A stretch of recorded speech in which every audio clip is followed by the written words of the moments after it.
नमस्कार दोस्तों, आप देख रहे हैं इंडिया न्यूज सत्य। दोस्तों, क्या इस देश में अब सिवाय सुप्रीम कोर्ट के किसी पर भरोसा नहीं बचा है? ये सवाल हम नहीं बल्कि देश के मौजूदा हालात पूछ रहे हैं। दिल्ली में बैठी सत्ता को जिस बात का सबसे ज़्यादा डर था, आज वही हो रहा है। बंगाल से लेकर झारखंड तक और तमिलनाडु से लेकर के दिल्ली तक एक अजीब सा ग्रह युद्ध छिड़ा हुआ। एक तरफ केंद्र की एजेंसियां हैं, ईडी और सीबीआई है, और दूसरी तरफ राज्यों की चुनी हुई सरकारें हैं।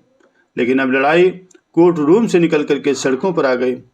बंगाल में जो हुआ उसने सुप्रीम कोर्ट तक को ये कहने पर मजबूर कर दिया, अगर हमने दखल नहीं दिया तो देश में फिर अराजकता फैल जाएगी।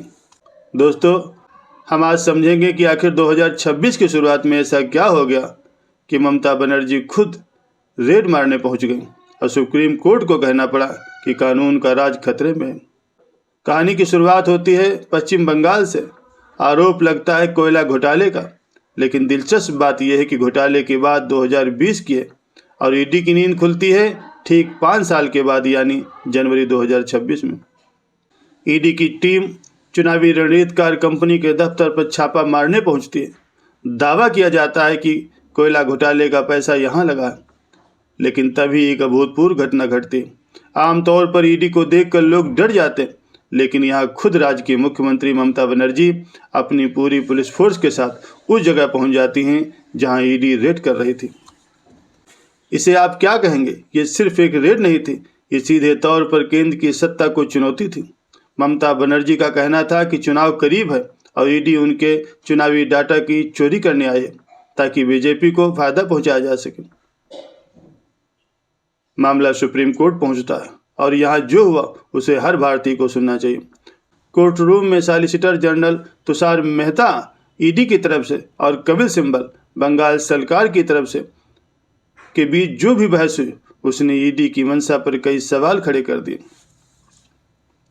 सुप्रीम कोर्ट ने ईडी से सीधा सवाल पूछा कि आप वहां किस लिए गए थे, क्या जब्त करने गए थे? ईडी ने कहा, हम कोयला घोटाले की जांच कर रहे थे। कपिल सिब्बल ने तर्क दिया, 11 महीने से ईडी शांत बैठी थी, अचानक चुनाव से ठीक पहले छापेमारी क्यों? क्या चुनाव आयोग का काम अब ईडी करेगी? कोर्ट ने एक बड़ी बात नोट की, ईडी ने वहां से कुछ भी जब्त नहीं किया। सुप्रीम कोर्ट ने कहा कि अगर ईडी का इरादा कुछ जब्त करने का होता तो वो करती, लेकिन खाली हाथ लौटना बताता है कि मंशा कुछ और थी। कोर्ट ने साफ शब्दों में कहा, अगर हम दखल नहीं देंगे तो फिर अराजकता फैल जाएगी। ये शब्द अराजकता बहुत भारी है दोस्तों। इसका मतलब है संविधान का ढांचा चरमरा रहा है। दोस्तों, ये सिर्फ एक राज्य की कहानी नहीं, बल्कि हमारी रिसर्च टीम ने कुछ चौंकाने वाले आंकड़े भी निकाले हैं। साल 2020 से लेकर के 2026 के बीच, यानी कि पिछले 5-6 सालों में ईडी ने 500 से ज़्यादा छापे मारे। ध्यान से सुनिए, 573 छापे। इनमें से 250 से ज़्यादा छापे सीधे तौर पर विपक्षी नेताओं या उनसे जुड़े लोगों पर पड़े। लेकिन नतीजा क्या निकला? सिर्फ 2 जगहों पर कार्रवाई अंजाम तक पहुंची, बाकी सब हवा हवाई हो गया। तो सवाल ये उठता है, क्या ये छापे करप्शन रोकने के लिए थे या सिर्फ पॉलिटिकल हेडलाइन बनने के लिए? झारखंड का उदाहरण देखिए, वहाँ के मुख्यमंत्री हेमंत सोरेन को जेल भेजा गया, उन्होंने इस्तीफा दिया, अब वो बाहर आ गए और फिर से वही केस ठंडे बस्ती में चला गया। यानी मकसद सिर्फ सत्ता को अस्थिर करना था। आज स्थिति यह है कि झारखंड में पुलिस ईडी के दफ्तर की घेराबंदी कर लेती है, बंगाल में सीएम रेड पर रेड मार देती है, तमिलनाडु में स्टालिन खुलकर केंद्र से भिड़ जाते हैं। ये फेडरल स्ट्रक्चर यानी संघीय ढांचे के टूटने की आवाज़ है। दोस्तों, पैटर्न देखिए, जहां चुनाव होता है वहां ईडी सबसे पहले पहुंचती। हरियाणा, महाराष्ट्र, दिल्ली, झारखंड, हर जगह चुनाव से ठीक पहले रेड्स की बाढ़ आ जाती। बंगाल में आईपैक पर रेड का मकसद क्या था? आईपैक के पास टीएमसी का चुनावी डेटा है।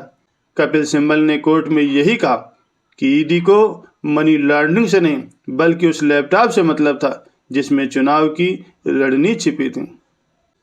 सुप्रीम कोर्ट ने भी मजाकिया लहजे में पूछा कि मनी लॉन्ड्रिंग अगर होती तो ईडी की क्या गलती थी, लेकिन साथ ही ये भी जोड़ दिया कि ये बिना सबूत चुनाव के वक्त ऐसी कार्रवाई संदेह पैदा करती। दोस्तों, अब प्रश्न उठता है, क्या हम एक तानाशाही की ओर हैं? रक्षा राज्य मंत्री संजय सेठ कहते हैं ये सब एक प्लान्ड स्टोरी है। वो कहते हैं कि आरोपी खुद अपना सिर फोड़ लेते हैं ताकि ईडी को बदनाम किया जा सके। हो सकता है उनकी बात में दम हो, लेकिन सबसे बड़ा सवाल ये है कि इस देश का आम नागरिक किस पर भरोसा करे। जब राज्य की पुलिस और केंद्र की एजेंसी ही आपस में गुंडों की तरह लड़ने लगे तो संविधान कहाँ बचता है। सुप्रीम कोर्ट ने फिलहाल बंगाल सरकार को नोटिस जारी किया है, लेकिन साथ ही ईडी की कार्रवाई पर भी सवाल उठाए।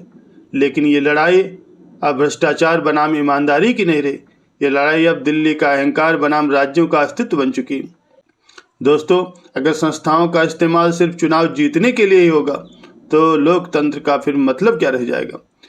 सुप्रीम कोर्ट अभी ढाल बनकर खड़ा है, लेकिन कब तक? आपको क्या लगता है, क्या ईडी वाकई अपना काम कर रही है या वो सरकार का तोता बन करके रह गई है? अपनी राय हमें कमेंट बॉक्स में अवश्य बताइए। अगर आपको हमारी ये बेपाक रिपोर्ट पसंद आई हो तो हमारे इस चैनल को सब्सक्राइब करें और इस वीडियो को शेयर करना ना भूलें, क्योंकि सच जानना आप सबका हक है। जय हिंद, जय भारत।